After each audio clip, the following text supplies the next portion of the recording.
que o ENAD se dedica a avaliar tanto os conteúdos programáticos daquele curso, quanto os temas exteriores a ele, né, ao curso. Então, que temas são esses? Todos que nos cercam, gente, no cotidiano. Desde tecnologias de informação e comunicação, arte e cultura, avanços tecnológicos, ecologia, violência, ciência, responsabilidade social, multiculturalismo. Então, todos os temas que nos cercam cotidianamente são temas das questões do ENAD.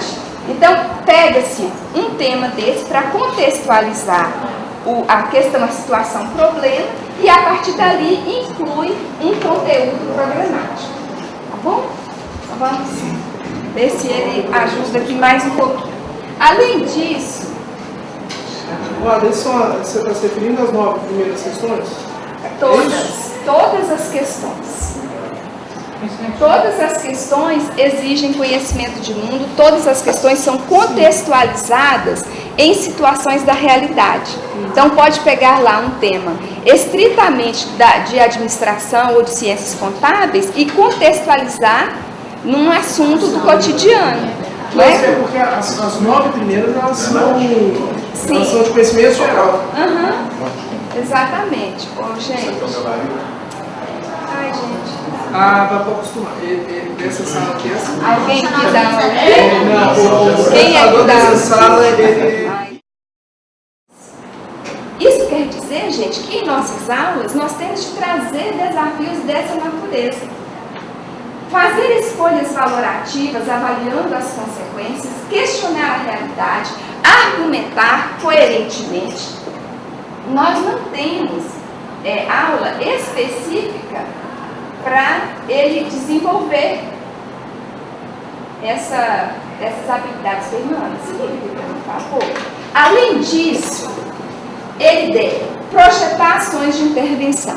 Na prova, isso é muito evidente, porque as questões são levadas a isso. Que intervenção? Às vezes isso é solicitado nas questões abertas, às vezes nas questões fechadas também. Propor situações para soluções para situações, problemas. Será que o nosso aluno é capaz de, perante um conteúdo programático X, resolver uma situação proposta na prova, que seja, que ele leve em consideração tanto a técnica quanto a ética, que isso é considerado também na prova?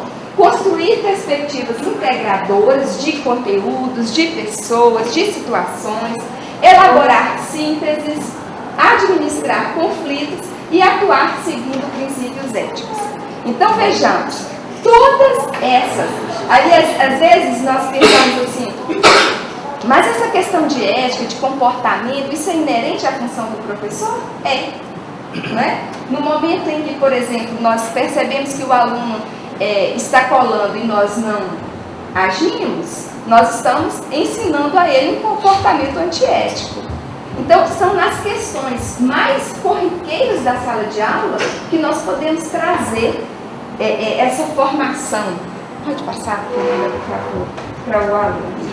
A estrutura da prova, que alguns questionaram, né? Nós temos uma prova, gente, com 2 partes. A primeira parte é a de formação geral e a segunda parte é a que eles chamam de componente específico.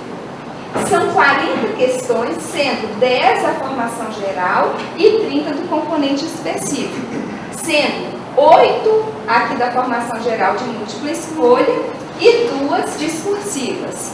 Essa formação geral é aquela que vocês estavam comentando, comum, né? É uma parte que é comum a todas as áreas. É uma parte que, se a pessoa souber interpretar bem, ela faz tranquilamente. E a segunda, do componente específico, é da sua área, né? Aí vem o direito, a psicologia, a comunicação, a gestão. São 30 itens, sendo que 27 são de múltipla escolha e 3 discursivas. Desses itens discursivos, que são somados aqui 5, eles ainda podem abrir A, B, C. Então, às vezes, o aluno gasta mais tempo do que ele havia planejado gastar. Na sequência, aqui, nós vamos só ver aqui. Quando nós, no ano passado, gente, eles abriram, todo ano eles abrem para os professores que queiram participar da formação do Banco Nacional de Itens, eles abrem processo seletivo. No ano passado eu participei e aí eu fui selecionada e a gente faz uns treinamentos para produzir itens para compor esse Banco Nacional de Itens. No momento em que nós vamos compor o que nós consideramos, aqui nós estamos quebrando um galho. Depois você vem dar uma olhadinha no computador. Acho que por enquanto tá bom, viu? Obrigada. Então, o Banco Nacional de Itens tem assim uma estrutura enorme, gigantesca de itens, por isso que é tão difícil que um professor consiga, mesmo que ele tenha feito a questão, ele consiga copiar e passar para seus alunos um número considerável. Pode até ter uma coincidência, uma vez ou outra, de uma questão. Eu posso elaborar uma questão e posso passar alguma coisa semelhante para o aluno. Então, pode haver uma coincidência, mas não pode haver uma coincidência de uma mesma prova, vários alunos tomarem conhecimento assim, de 3, 4 questões. Então, isso aí tem tanto problema, né, de segurança. Mas quem elabora isso assina algum termo? Nós assinamos. De que não vai fazer isso, por exemplo? Sim. Nós assinamos o termo de que nós não passaremos as questões. Por exemplo, eu faço revisão de itens, eu tenho conhecimento de muitos itens, eu não posso passar esses itens, eu posso usar os itens que estão nas provas anteriores. Né? Então, gente, quando nós recebemos lá a encomenda, eles falam lá, primeiro, essa encomenda é uma questão que você vai fazer para esse perfil de egresso. Você vai identificar, mobilizar no aluno X competências, essa e essa competência, e você vai trazer esses objetos de conhecimento, ou seja, eu quero que você avalie esses conteúdos. Além disso, pode passar, Fernandinha? Eles ainda falam para o nível de dificuldade da questão, se é fácil, médio ou difícil, não foi não? Ele identifica esse nível de dificuldade, se nós precisaremos de usar algum outro tipo de recurso, um gráfico, né? Porque tem muito infográfico, tem muito texto midiático nessa prova. Então nós temos que trabalhar com o nosso aluno questões que envolvam gráficos, que envolvam mapas, que envolvam todo esse tipo de imagem, porque às vezes a questão de resposta, por exemplo, nós temos 3 tipos de itens de múltipla escolha. Tem um exemplo que eu trouxe aqui para vocês, que é aquela que é de acerção e razão, que é só imagem, só charge. Então, nós temos, as questões que eu trouxe aqui, inclusive, foram todas da área de formação geral. Então, quando nós recebemos a orientação para elaborar o item, isso é importante que vocês saibam, nessa aqui. É importante que vocês saibam, porque enquanto vocês estiverem fazendo as suas provas, vocês podem levar isso aqui em consideração. Então, qual o perfil do egresso? Que recurso ou que competência será mobilizada? O que eu quero saber do meu aluno? O que eu quero que ele prove para mim que ele sabe fazer nessa questão? Nenhuma questão que nós elaborarmos pode ser apenas em se tratando do ENAD, né? Quando a gente fala de OAB, por exemplo, é outro direcionamento. Mas em se tratando do ENAD, nenhuma questão pode ser apenas para memorização, para conteúdo. É aplicação. É aplicação. E outra coisa, as questões são interdisciplinares. Raramente nós vemos uma questão que envolva uma disciplina. Normalmente, as questões envolvem 3, 4 disciplinas. Além disso, então, o recurso, que é a competência, o objeto de conhecimento, que é o conteúdo, o nível de dificuldade que você quer para aquela turma. E aí, gente, entra o bom senso, porque fazer prova não é fácil. Né? Você tem de conhecer a sua turma, conhecer o nível dela, qual que é a demanda daquela turma, quantas questões eu vou fazer na minha prova de nível fácil, de nível médio, de nível difícil. Às vezes o que é difícil para mim é fácil para o outro e vice-versa, né? E aí os tipos de itens que existem são os de múltipla escolha e os discursivos. O ENAD, Vocês fizeram aquele treinamento que está no portal para a gente fazer? O modelo acadêmico? Lá tem uma informação legal a respeito desses tipos de itens. Só que lá eles dividem em 5 tipos.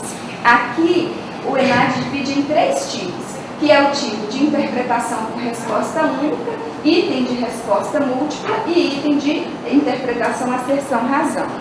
Esse tipo de questão aqui, pessoal, é aquele que você traz a pergunta, né, e traz 5 opções, sendo que 1 é correto. Eles chamam de interpretação por resposta única.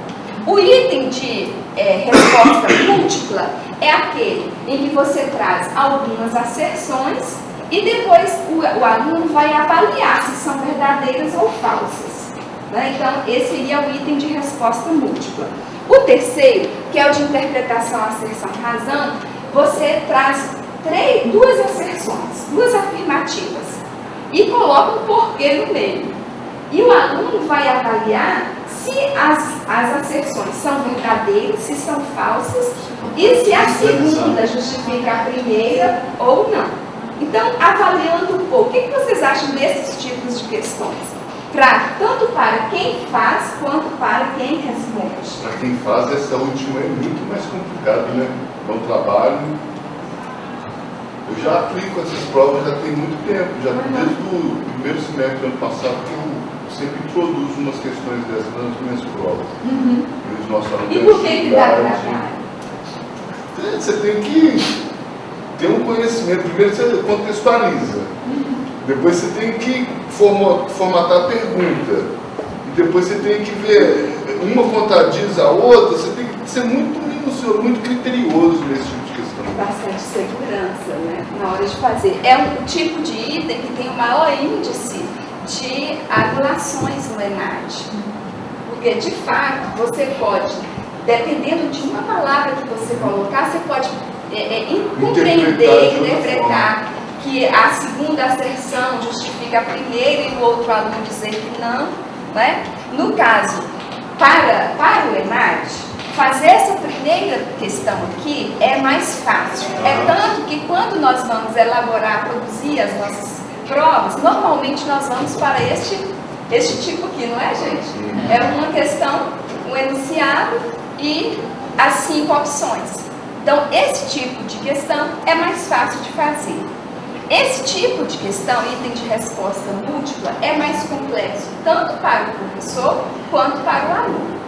Tanto para o professor elaborar, quanto para o aluno. Para o aluno é difícil, porque numa questão de resposta múltipla, você pode avaliar inúmeros conhecimentos, inúmeras habilidades, numa questão só. Então, é mais cansativo também. Nós temos de avaliar a questão de tempo e tal. E o de asserção razão, você, professor, no momento de elaborar, nós temos de ficar muito atentos para ter, assim, bastante segurança. De repente, até pedir ao colega para ler, para ver se bate com o seu raciocínio, né, para evitar posteriores desgastes, né? Porque acontece mesmo. Se lá no ENAD, que a mesma questão passa por 5 etapas de avaliação, ainda tem, né, esse índice grande de invalidação, imagine. A gente faz um trabalho tão individual, né? Às vezes é tão solitário o nosso trabalho. O que me chama a atenção é que o modelo mental do aluno, pelo histórico, da sua própria formação, ele vai direto para o primeiro item, para você ajudá-lo a processar uma forma de pensar. Ele consiga interpretar, né, a segunda opção, a terceira opção, particularmente, leva muito tempo. Por isso, gente, é que é o trabalho de formiguinha, né? É todo mundo fazendo um pouco, que ao chegar ao final do curso, né, ele seja um pouco melhor preparado. E os itens discursivos. Todos esses itens, pode passar, não? Eles são compostos, assim, tanto os de múltipla escolha quanto os discursivos, eles têm de ter um texto que abre, né? Um texto para contextualizar. Depois, ele tem o enunciado, que venha os termos comando, o comando da questão, e depois a parte dos itens, né? E nós temos tanto... Não conseguiu, não? Calma. Nós temos, então, o gabarito e os distratores. Em toda questão fechada, nós temos o gabarito, que é a opção correta, a alternativa correta, e nós temos os distratores, que são as 4 incorretas. Na questão aberta, nós temos também toda a contextualização, temos o comando e temos o espaço. No comando, nós ainda temos, da questão aberta, gente, as identificações de quanto vale cada coisa que nós queremos. É importantíssimo que nós comecemos a habituar com isso, né? Porque o nosso aluno, ele começa a perceber que não existe apenas um comando na questão. Normalmente, a questão aberta, nós colocamos lá 2, 3, 4, né? Nós queremos alcançar 4 objetivos com aquela questão. O aluno vai e apresenta um objetivo, 2, esquece o outro, não lê.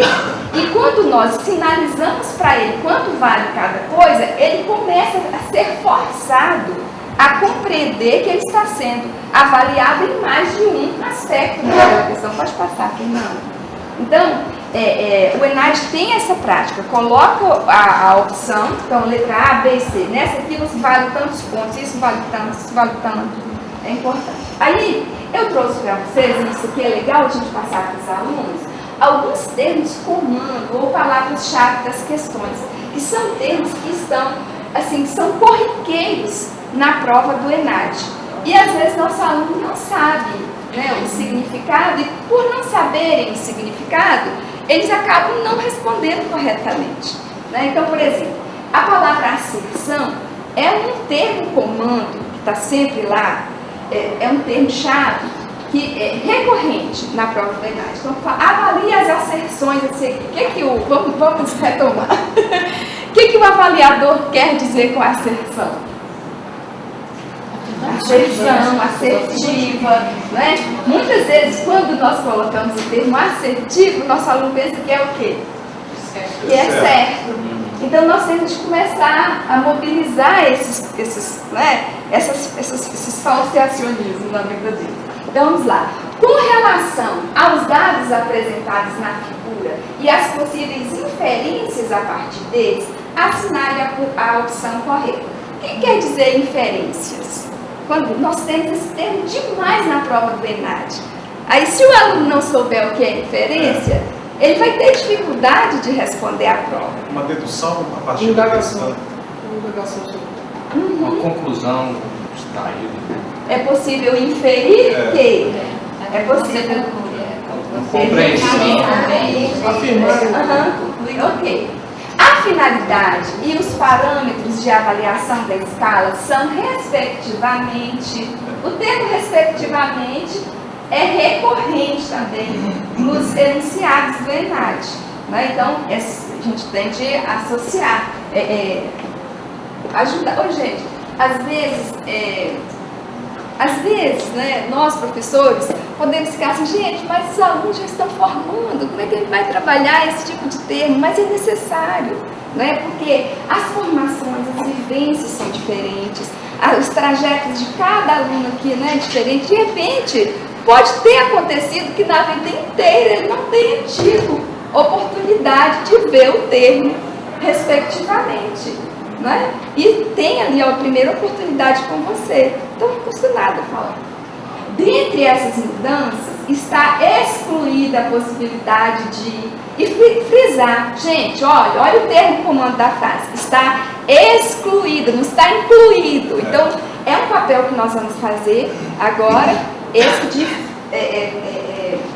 dar ênfase aos termos comando, às palavras-chave. Considerando as acepções acima, o termo acepção é um termo recorrente. O que quer dizer mesmo? Então, considerando as acepções acima, elabore um texto dissertativo com até 15 linhas acerca do seguinte tema. Então, isso aqui é um enunciado para a questão aberta. Olha como o termo acepção é importante para ele acertar a questão. Então, se ele não souber que acepção é significado, sentido do texto que está lá no texto acima, ele tem de considerar aqueles sentidos que estão lá, ele não vai dar conta de ter eficácia na resposta, né?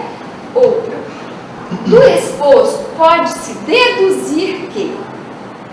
Então, o aluno tem de entender que deduzir não é uma simples conclusão, é uma conclusão que parte do geral, de uma premissa geral, né? Ou de uma regra, e ali ele vai analisar um caso específico.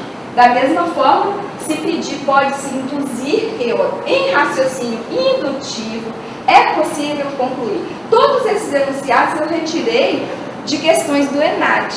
Então, se a gente pensa assim, se o aluno não souber o que é raciocínio indutivo, ele vai saber responder a questão, ele pode até saber o conteúdo, mas ele não vai saber responder a questão.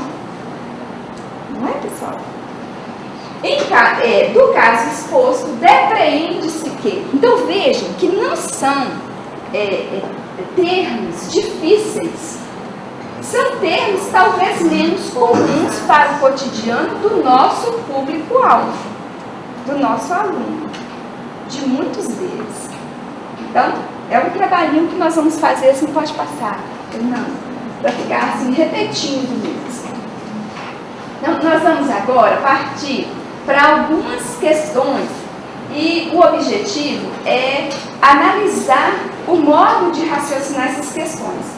São questões retiradas da parte de formação geral, todas elas já foram aplicadas nos ENADs da vida aí, vocês já devem conhecer várias das que aparecerem, e o objetivo não é avaliar aqui não, né? O objetivo é nós observarmos qual que é o raciocínio do professor avaliador, o que ele pretendia, para que nós possamos conduzir o nosso aluno. Tudo bem aí, gente? Algum comentário, questionamento, fique à vontade. Então aqui, por exemplo, ó, mano a mano, doce de abóbora é bom, porém digerir um é melhor. A diferença está na pitada cultural. Tendo em vista, então aqui nós temos o texto, aqui nós temos o enunciado e aqui nós temos as alternativas. Essa aqui é a estrutura básica de toda a questão objetiva, né, do ENAD. E aí vem o enunciado. Tendo em vista a construção da ideia de nação no Brasil, o argumento da personagem expressa. Olha que questãozinha tão simples. Olha que questãozinha simples. A afirmação da identidade regional, a fragilização do multiculturalismo global, o ressurgimento do fundamentalismo local, o esfacelamento da unidade do território nacional ou o fortalecimento do separatismo estadual. Qual que é, gente, a dificuldade dessa questão? Vamos analisar juntos?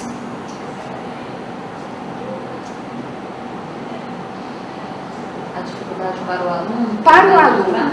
Para o aluno. Tem conceitos, né, de afirmação, fragilização, esfacelamento. Nem seja as questões, são as interpretações de cada opção.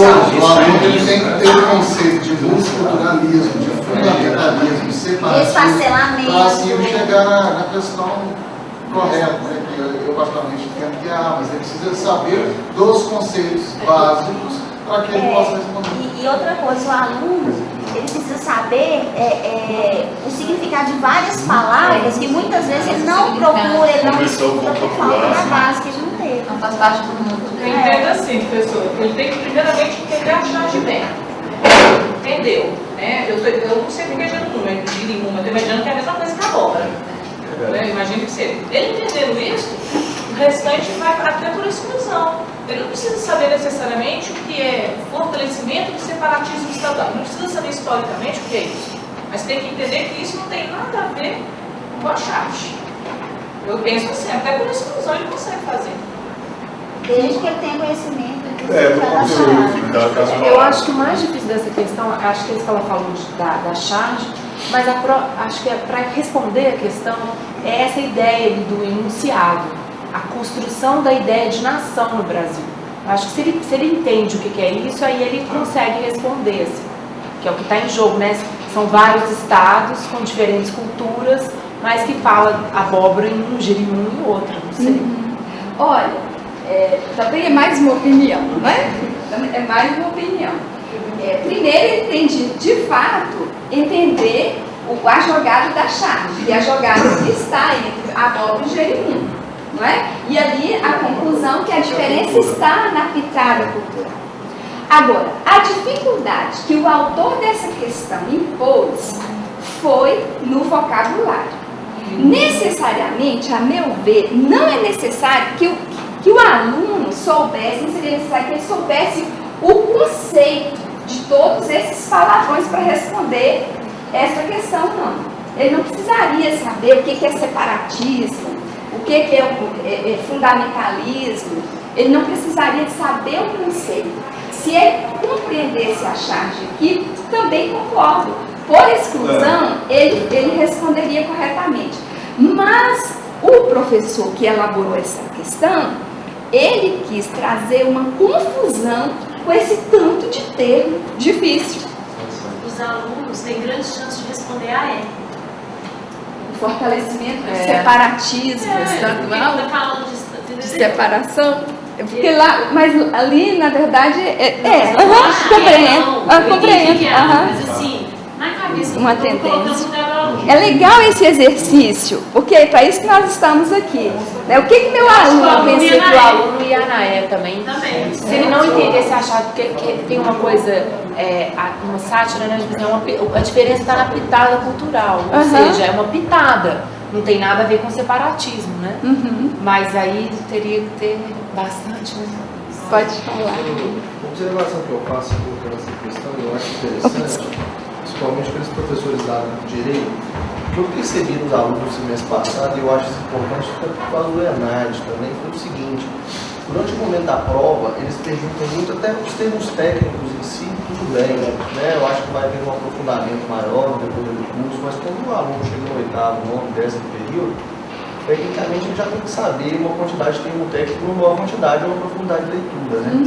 Só que eu percebo que eles não entendem os enunciados das questões. Por falta de uma leitura básica, de uma literatura que tinha que vir lá atrás.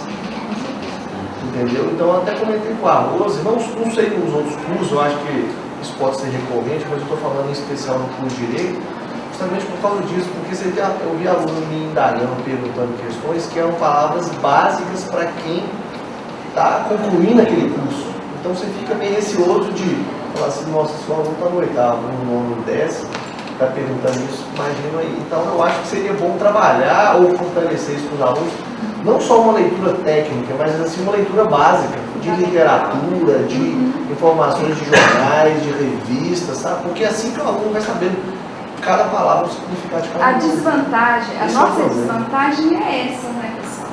Em relação às instituições de nome. Porque o nosso público nós conhecemos. Né? Tem essa fragilidade de leitura enorme. E o pouco que eles conseguem, às vezes conseguem aqui com o nosso estímulo mesmo. Porque olha só, pessoal, o meu medo não é a gente ficar discutindo o enunciado dessa questão, a gente entende. O problema é tentar fazer com que o aluno erre menos essas questões para nós do ENAD, sei lá, em cima. Então, só a parte técnica eu acho que não é o suficiente, é mais esse trabalho de leitura mesmo de área, entendeu? Isso aí é o nosso trabalho mesmo, de todo dia na sala de aula, né? Desde o primeiro período, nós começamos, e quem pega no segundo continua, indica livro para ler, indica aquelas obras que são essenciais. Esse trabalho nosso mesmo de todo dia. Eu concordo com você, porque o negócio é mais complexo, né? Então, e isso aqui é pontual mesmo, pode passar. O nosso trabalho aqui, desse momento de oitavo período, para preparar, é um trabalho de preparar para fazer prova, é um trabalho pontual. Mas a formação do nosso aluno, ela precisa de mais do que isso. Olha aqui outra questão tão simples, gente, que é uma questão de interpretação. Quem lê, por favor? venho muito respeitosamente solicitar-me o empréstimo do seu livro Redação para Concurso, para fins de consulta escolar. Essa solicitação em tudo se assemelha à atitude de uma pessoa que, letra A, comparece a um evento solene, vestindo smoking completo e cartola. Letra B, vai a um piquenique engravatado, vestindo terno completo, calçando sapatos de verniz. Letra C, vai a uma cerimônia de posse, usando um terno completo e calçando botas. Letra D, frequenta um estádio de futebol, usando sandálias de couro e bermudas de algodão. Letra E, veste terno completo, usa gravata para proferir uma conferência internacional. Nessa questão, o avaliador quer verificar que habilidade do nosso aluno. Qual que é a competência que ele verifica aqui? Contextualização, socialização. Social Tratamento. Então, está incluído o tratamento. Socialização. Postura, adequação, não é? Postura, adequação. Então, quando ele fala assim, ó, tem um colega, eu estou aqui do lado, meu colega, ele diz assim, venho muito respeitosamente solicitar, manda um bilhete com esses termos, né? Eu estou aqui do seu lado, você é meu colega. Eu acho que você é termos. incoerência. Você é incoerência de vocabulário e de situação. Pois é. Então é isso que está sendo avaliado. Será que o meu aluno sabe verificar o que é adequado e o que não é adequado em determinada situação? É isso que está sendo avaliado, né? Então, qual que é a resposta aqui, gente? Acho que é Então, olha, ele tem de aprender a fazer analogia. Essa situação aqui é tão inadequada quanto essa situação, que é uma pessoa que vai a um piquenique engravatado, vestido terno completo, com sapato de verniz. Então, é essa a habilidade que é avaliar no aluno. Ele sabe verificar, fazer analogias entre uma situação e outra, verificar se uma situação é adequada a um contexto ou não. O que vocês comentam mais sobre essa questão? Assim, por exemplo, a gente treinar os nossos alunos de disciplina de síntese. Isso aqui isso aqui foi contemplado em formação geral. Mas dentro do seu conteúdo existem coisas que são adequadas e coisas que são inadequadas. Você pode fazer questões relacionadas à adequação e à analogia relacionada a qualquer conteúdo, né? Isso vivenciado nessa situação pode também ser percebido nessa situação. Entendeu? Essa questão tem muito a ver, eu acho que o papel do professor, né, em avaliar a questão crítica do aluno. Acho que o nosso papel como formador, além de formar um bom profissional, formar um aluno capacitado para fazer críticas gerais, né? Acho que a questão que avalia mais isso. E isso acontece também quando você dá retorno aos trabalhos, né? A apresentação do aluno, dá um retorno sério, o aluno fez um trabalho, apresentou para você, você já identificou anteriormente que critérios que você usaria para avaliar. Então, diante desse critério, você se desempenhou assim, nesse critério você se desempenhou assim, porque esse tipo de avaliação que nós fazemos, né, de exercício, de análise crítica, ele vai aprendendo a fazer também. Então veja, esse aqui é um texto, fonte que utiliza gráfico, né? Não sei nem se nós vamos conseguir ler. Leia os gráficos. Dá para ler aí, Fernanda? Será que só esse dá para ver em tela cheia? No gráfico 1, esse gráfico 1 é de leitura escrita. No gráfico Brasil, o gráfico 1 é domínio de leitura e escrita pelos brasileiros em porcentagem. Então, no primeiro, nós temos 33% de brasileiros que têm o domínio da leitura e da escrita. No outro, nós temos 67% de brasileiros que não dominam a leitura e a escrita. Já no segundo gráfico, são municípios brasileiros que possuem livrarias em porcentagem. Então, nós temos 11% de municípios que possuem livrarias e 89% de municípios que não possuem livrarias. Então aí a partir da análise desses gráficos, Só um pouquinho, lá no nosso trabalho do cotidiano, porque nós não trabalhamos apenas nos finais. Quem é que trabalha nos semestres iniciais dos cursos? Não é? Nós não trabalhamos somente lá no final, nós trabalhamos desde o início. Então, desde o início, sabendo do perfil do nosso aluno, que muitas vezes ele não foi habituado a ler gráficos, né? A ler esses textos, esses infográficos, então nós temos de identificar para ele que o nome do gráfico traz uma carga grande de informação. É importante, você não pode apenas ficar lendo a imagem, não é? Então nós temos de conduzir o aluno para as dicas de leitura, não é? Como é que você compreende um gráfico? Esse aqui é um gráfico de barras. O que está dizendo? Quais são as informações verbais e não verbais? Nós temos 2 gráficos. Por que tem 2 gráficos? Um quer mostrar o domínio de leitura e escrita e outros municípios brasileiros que possuem livrarias. O que uma coisa tem a ver com a outra? Ok, gente? E aí vem os enunciados. Pode ler. Primeiro, o Ministério da Cultura divulgou em 2008 que o Brasil não só produz mais da metade dos livros do continente americano, como também tem parque gráfico atualizado, excelente nível de produção editorial e grande quantidade de papel. 2. Estima-se que 73% dos livros do país estejam nas mãos de 16% da população.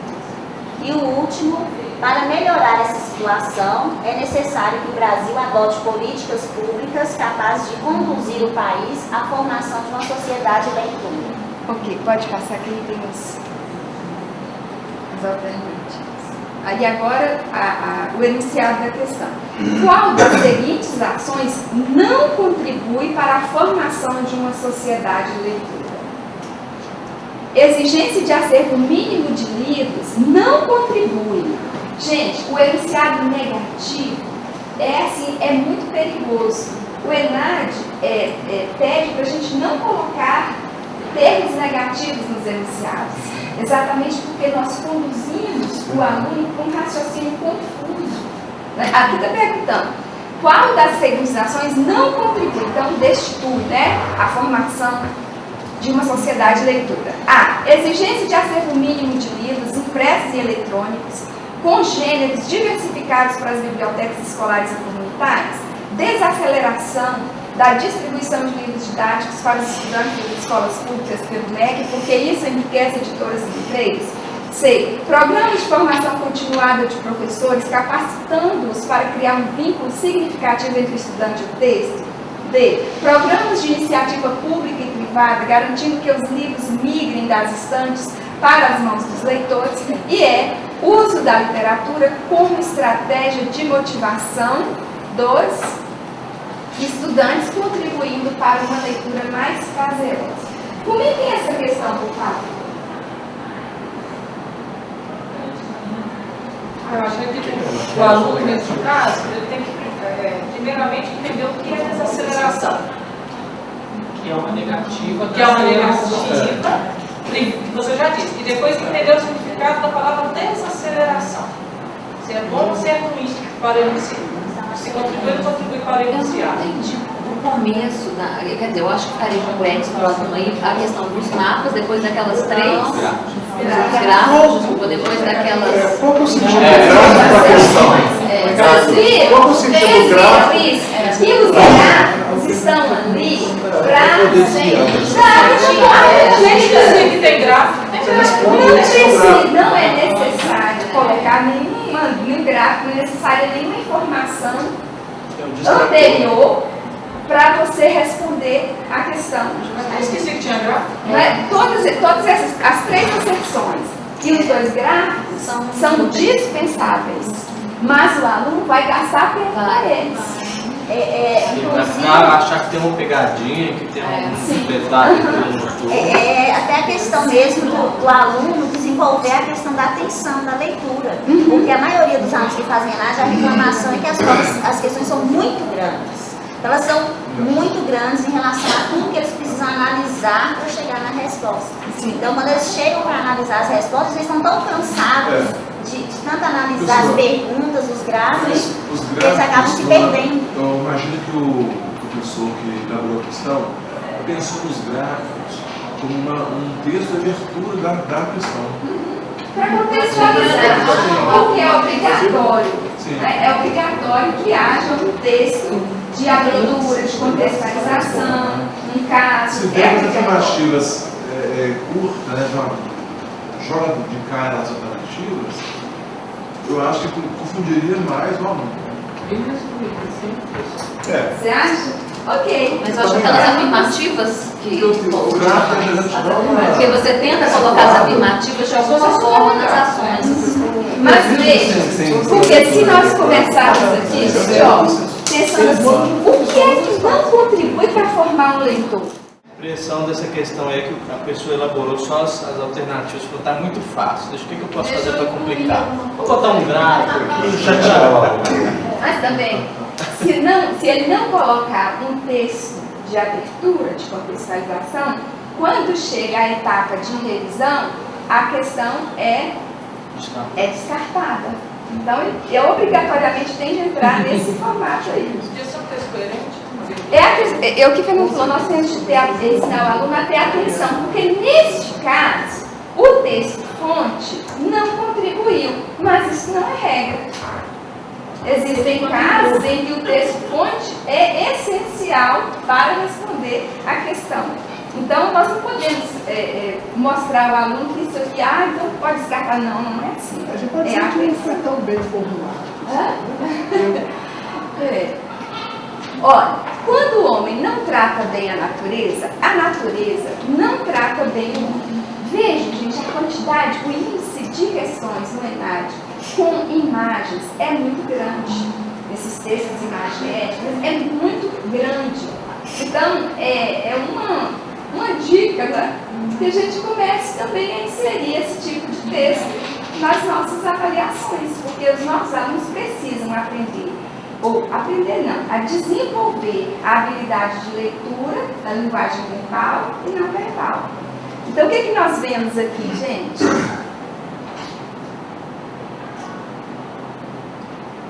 o que é a imagem? Na imagem. Um homem formado por várias imagens. A testa é um elefante. O nariz é um coelho. O nariz é um coelho. A iguana. A testa é um elefante. O pescoço é um canguru. A orelha não enxerga. É aquele O meio. camaleão na sobrancelha. É o mínimo, Ok. Então, essa afirmativa está. Quando o homem não trata bem a natureza não trata bem o homem. Essa afirmativa reitera a necessária interação das diferentes espécies representadas na imagem a seguir. Depreende-se dessa imagem a atuação do homem na clonagem de animais pré-históricos. B. Exclusão do homem na ameaça efetiva à sobrevivência do planeta. C. Ingerência do homem na reprodução de espécies em cativeiro. D. Mutação das espécies pela ação predatória do homem. E responsabilidade do homem na manutenção da biodiversidade.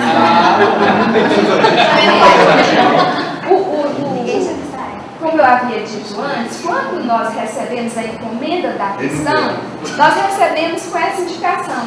A questão tem de ter nível de dificuldade fácil, médio e difícil. Nossos alunos eles vão receber lá equitativamente questões fáceis, medianas, né, e difíceis.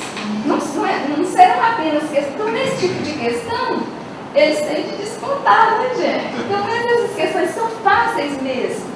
Né? Que dificuldade? O que vocês comentam dessa questão? Em que aspecto nosso aluno poderia se confundir? Eu acho que a redação da alternativa B é ruim. Exclusão do homem na ameaça efetiva à sobrevivência do planeta. É meio dependendo do aluno, vai dar um nozinho na cabeça. Exclusão na ameaça à sobrevivência, porque ela nega, depois nega, depois ela... Vocês vejam como que os termos negativos confundem o nosso raciocínio? Não é? Então, quando... Aqui também, mutação da ação predatória. Mutação das espécies pela ação predatória do homem. É uma mutação, né? E aí, todas as vezes que nós trabalhamos essas questões do ENAD, de outros concursos que nós vamos inserir nas nossas avaliações, no momento do dia todo, é importante nós tomarmos esses termos-chave, né? Esses termos que nós consideramos importantes, técnicos até, para a formação do aluno. Ok, Tem pessoal? algumas palavras também que não são muito utilizadas. O depreende-se também não é muito utilizado.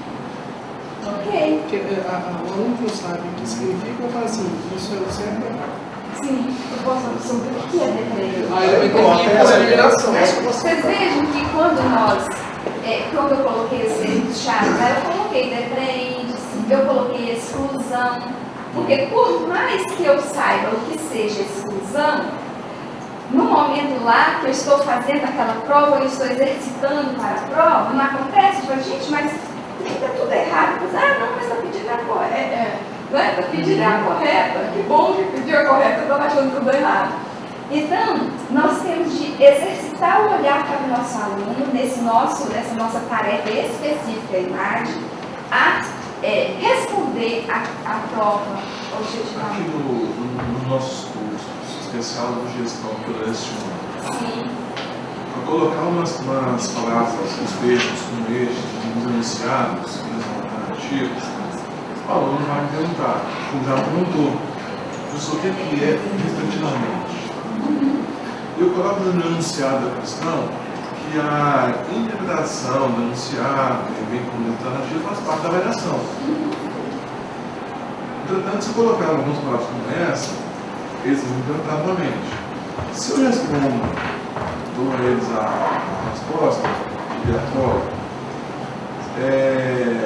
se eu dou uma dica, o que é a palavra, ele entende de outra forma, que é a questão, Você se responsabiliza, qual a responsabilidade?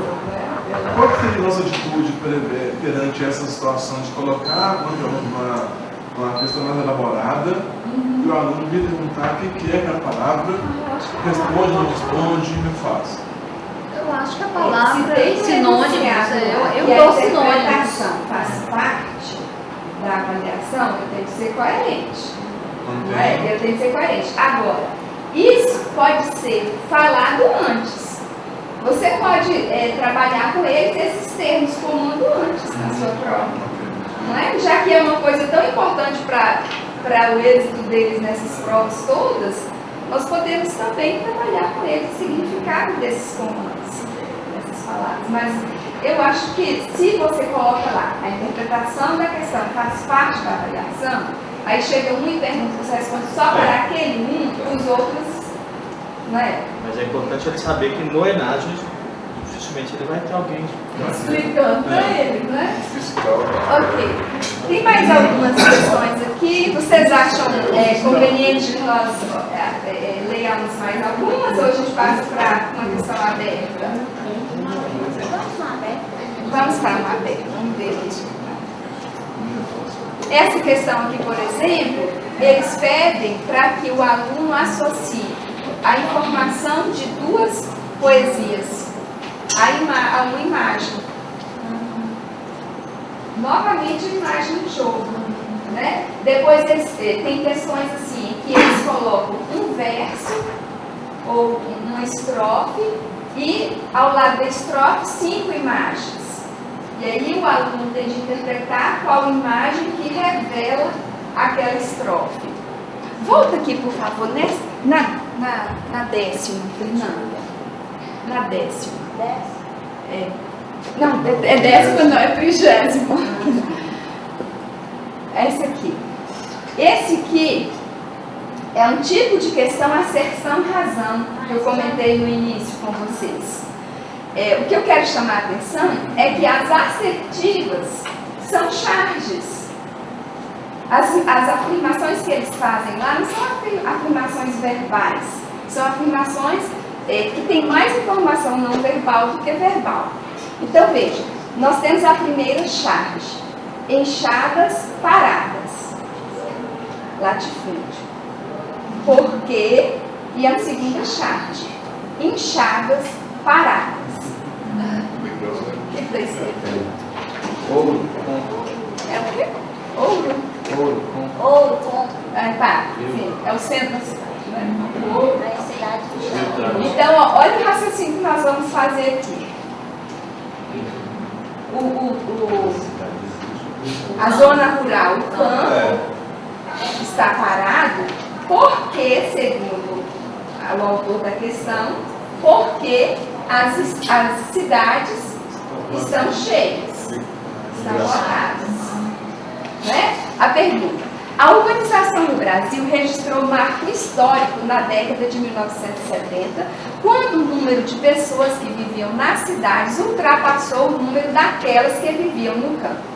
No início deste século, em 2000, segundo dados do IBGE, mais de 80% da população brasileira já era urbana. Considerando essas informações, estabeleça a relação entre as charges. Pode passar. Então, com base nas informações dadas e na relação proposta entre essas charges, é correto afirmar que a primeira charge é falsa e a segunda é verdadeira? A primeira charge é verdadeira e a segunda é falsa? As duas charges são falsas? As duas charges são verdadeiras e a segunda explica a primeira? As duas charges são verdadeiras, mas a segunda não explica a primeira. Essa questão é ótima. O que vocês acham dessa questão? Eu acho que é a D. Eu acho que Eu acho que é. Não. Acho que a questão é completa, né? Essa questão é completa. O aluno tem que, primeiro, entender as afirmações, o texto. Segundo, entender as charges. Né? E terceiro, entender É a o se ela ensina aí, ó. Tem um Marcação detalhe. de Na charge, entre as duas charges, tem um porquê. Por quê? Então, a pessoa já seria dele. Então aqui nós já pensamos assim, a primeira charge é falsa? Não, é uma verdade. O campo, né, está vazio. A primeira charge é verdadeira, a segunda é falsa? Não, nós temos também, então descartamos. As duas são falsas, descartamos. Estamos entre a D e a E. Então o raciocínio solicitado do aluno é: a segunda asserção justifica a primeira? Justifica a primeira, gente? Que por que justificativa? É isso. Sim. A segunda asserção justifica a primeira? Eu entendi. Não necessariamente. Explica, é resultado. É resultado. É consequência. Então a resposta correta aqui é a letra E. A letra E. As duas chaves são verdadeiras, mas a segunda não explica.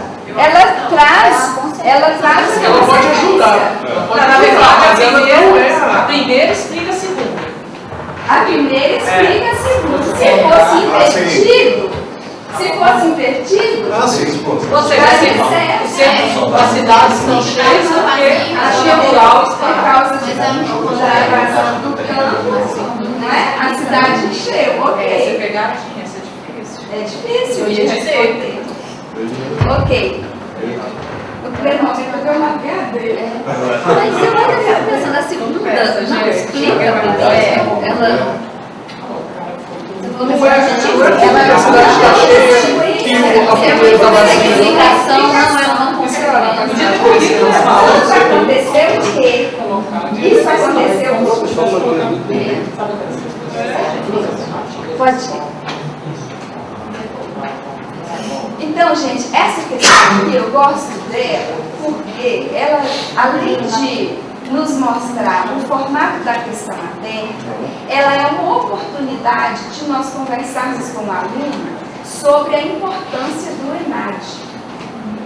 aqui nós temos, o Ministério da Educação criou o Índice Geral de Cursos, IGC. Então, todo curso tem o seu IGC, que é o resultado das notas atribuídas a cada instituição de ensino superior pelo MEC, considerando-se a qualidade dos cursos de graduação de cada uma delas. O IGC tem como função orientar o público sobre a qualidade do ensino oferecido em cada instituição. Segundo o sítio do Ministério da Educação, as instituições recebem uma nota de 1 a 5, considerando 1. O resultado dos estudantes no ENAD e 2. Variáveis de insumo, tais como corpo docente, que é formação acadêmica, jornada e condições de trabalho, infraestrutura da instituição, instalações físicas, bibliotecas, salas de aula, e laboratórios, e também o programa pedagógico. Com base nessas informações, considere a situação a seguir e faça o que se pede. Nesse momento, olha que essa questão é uma questão do ENAD mesmo, mas veja que oportunidade boa que nós temos para mostrar para o aluno o tanto que é importante a prova que ele faz. Porque durante muito tempo, com o advento do ENAD, alguns alunos fizeram boicotes, né? E aí, em vez de esforçar para fazerem uma boa prova, porque isso iria depois significar um respaldo no currículo dele, aí eles boicotavam como se fosse o momento de dar uma resposta à instituição por todas aquelas angruras, aquelas coisas, né? As desavenças e os desamores. E aí, olha o que acontece. Olha o peso do ENAD no IGC de um curso. E olha o resultado desastroso que é o nome de uma instituição aí na mídia, aos 4 ventos. E aí, de onde é que você vem? Você vem da instituição X? Tem instituição que nem quer saber de fazer processo seletivo de determinadas escolas que são expostas na mídia. Nós sabemos disso, né, gente? Então, é o momento de nós falarmos isso para o aluno. O resultado do ENAD, ele significa mais de 50% em algumas situações. Esse 2, esse 3. Agora, tem outra situação. Às vezes, os alunos lá fazem a prova do ENAD e tiram lá 2,01. Sabe quanto que significa 2,01 o resultado do ENAD? É uma escala de quanto? 10? De 1 a 5. 2,01 é arredondado para quanto? 2. Pela lógica, para 2. Para o ENAD, para 3. Qualquer décimozinho que os alunos obtêm acima daquela nota redonda, sobe. A nota sobe, vai para o índice posterior. Assim, me causa estranheza isso. Isso me parece falsear uma coisa que, no final, eu estava discutindo com o Mauro aqui. Acho que tem uma questão. Eu estudei na minha formação técnica, eu estudei numa escola federal. Realmente é uma escola que você falar que estudou no Cefet, ponto final, não tem muita discussão. Mas me causa estranheza essa quase forçação de barra, porque no final o que vai contar no mercado de trabalho é o desempenho profissional. É o aluno bem sucedido, é o aluno que saiu daqui. E daqui 2, 3 anos você encontra ele empresário, executivo ou coisas parecidas. Né? Depois vocês observam os resultados na internet. Vocês verem como que é. E às vezes existem instituições que ficam assim, 2,01 e está lá, 3, nota 3, que é o que é divulgado. Ok, essa é uma realidade. Mas aí o que eu gostaria de chamar a atenção, volta por favor, Renan, só para nós vermos assim, a nossa contribuição nessa história, né, da formação, da nota do curso do IGC. Então, depois que a comissão do MEC tem a nota do ENAD, ela vem, né, quando é o caso, se a instituição já é credenciada, ela não precisa vir fazer recredenciamento se nós tivermos nota superior a 3, né? E não vem fazer recredenciamento. Se nossa nota for inferior a 3, a visita tem de ser presencial. E aí ela vai visitar, até agora não, ela vai visitar e olhar a questão do corpo docente, a questão da infraestrutura e a questão pedagógica. São esses outros 3 pontos que tem de somados, associar a nota do ENAD e aí depois é que a gente vai ver que nós ficamos. Não adianta, portanto, pessoal, um corpo docente, apenas um corpo docente empenhado, nós já temos uma desvantagem aqui, porque uma coisa que o MEC avalia no corpo docente é a questão do vínculo, né? Nós todos, quase todos aqui são humoristas, não é assim? Então isso já é visto como um olhar negativo pelos avaliadores do MEC. Nós não temos dedicação integral nem parcial. E aí, como que nós podemos melhorar a nossa nota? Por meio de publicações, por meio de informação, e aí é esse aspecto aí que é o nosso. Do outro lado, a questão do projeto pedagógico. O projeto pedagógico tem de ter, eles contam, eles observam lá exatamente as horas oferecidas, todas aquelas coisas que são legalmente exigidas têm de estar no acordo e observam as propostas mesmo de cada disciplina, se as disciplinas mais fundamentais estão sendo oferecidas. E aí fazem aquela reunião famosa com as equipes do, como é que é o nome, gente? Que representam o curso, NDE e colegiado. Mas é o NDE especialmente que vai responder pela qualidade pedagógica do curso. Tem alguém aqui que participa do NDE do seu curso? Ok. Então vocês é que têm essa responsabilidade perante o MEC, fugindo um pouquinho de ENAD, né? E fora isso a questão física, estrutura. Ok? Então nós dependemos muito do resultado dos nossos alunos para que a gente tenha um IGC razoável. Aí é que está. E na hora que eles vão avaliar, eles vão perguntar assim, como é que eles entraram aqui? Porque antes, e achei tão interessante isso, não sei a quem interessou a mudança, mas nos primeiros estudos que foram feitos sobre o resultado da prova do ENAD, as instituições particulares estavam dando um show em relação ao crescimento percentual dos alunos. Vocês viram essas reportagens?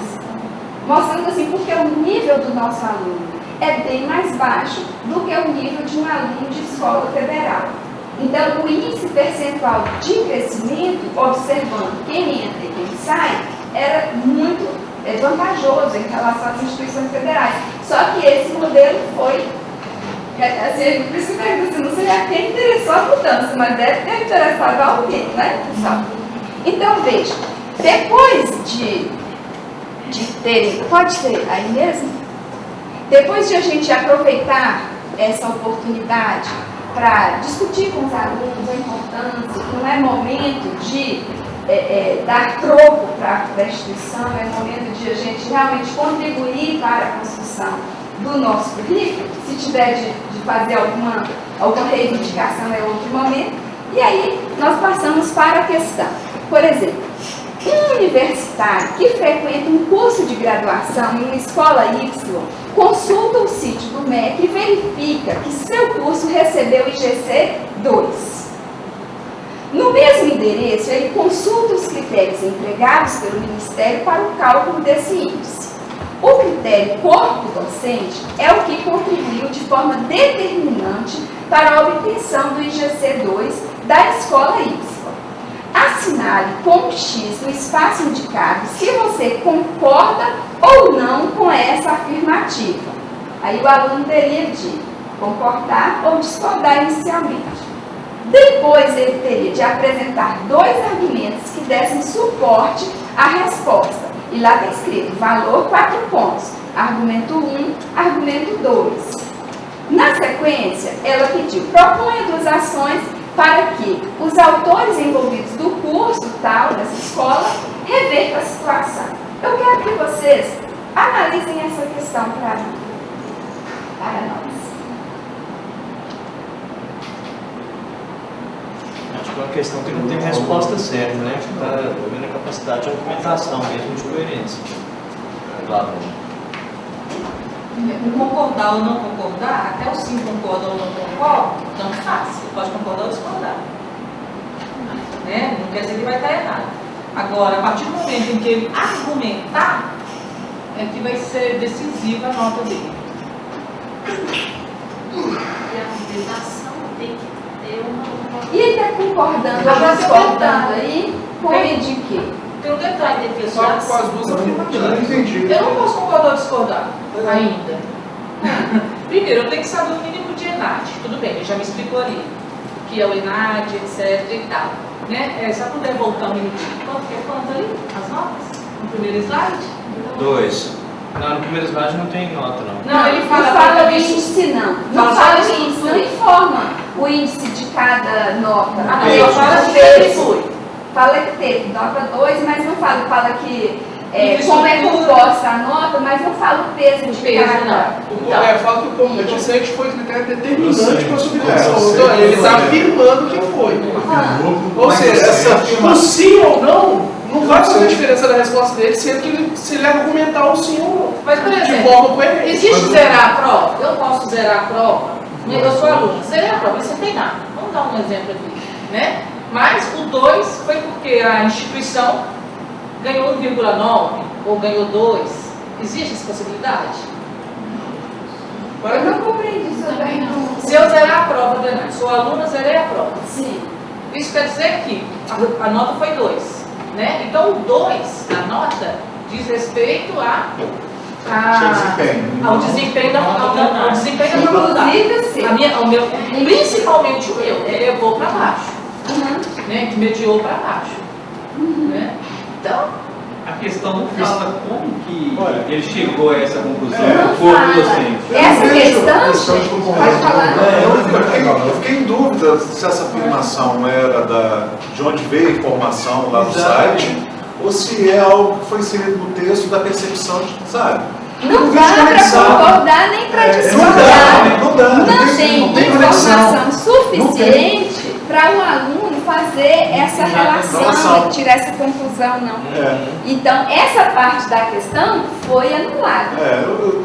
Não tem nada para concordar ou discordar. Porque se eles tivessem pelo menos dado os pesos da importância de cada item ali para compor a nota, aí ele poderia concordar ou discordar, e teria informação suficiente para concordar ou discordar, com o fato de os professores terem sido, né, fundamentais nessa nota negativa.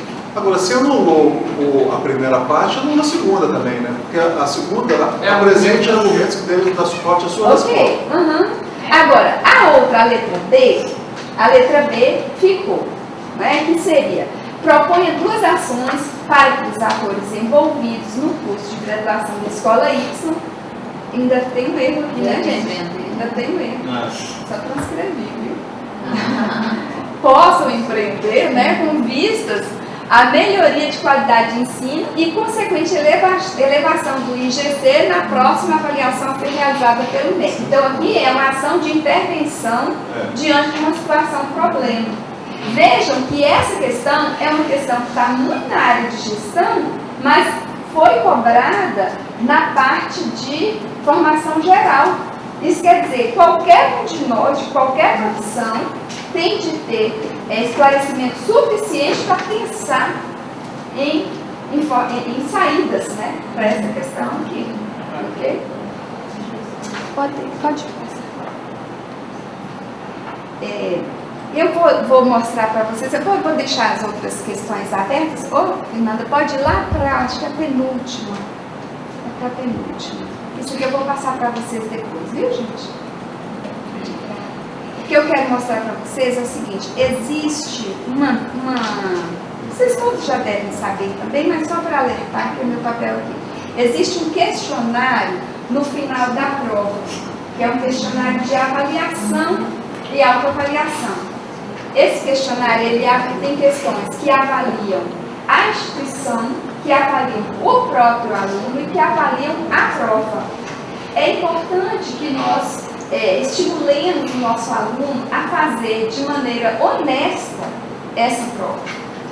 Porque ela também, no final, ela computa informações importantes para a melhoria do processo, para dar feedback às instituições, porque ela não tem valor mesmo numérico. Mas, normalmente, as instituições recebem um relatório qualitativo mostrando, sinalizando para as dificuldades que foram apontadas pelos alunos. Se o aluno, por exemplo, ele não estuda, então as perguntas é no final mesmo. O que acontece? Ao chegar ao final da prova, o aluno já está cansado. Aí ele responde aquele questionário de qualquer jeito. E aí ele deixa de trazer a contribuição pessoal para a melhoria do processo, para a melhoria da própria instituição. Às vezes ele acha que se der zero em tudo, ele vai acabar com as noções. Nós sabemos que tem essas rixas, né? Alguns alunos têm. Assim, nós temos de aproveitar essas oportunidades para irmos conscientizando os alunos a respeito desses instrumentos avaliativos pelos quais eles passam e que carregam o nome institucional. Vocês vão acompanhar os relatórios, verificando quem é que não está acessando o portal, quem está acessando, cutucando ali aquele aluno que está mais displicente. Vocês têm essa tarefa.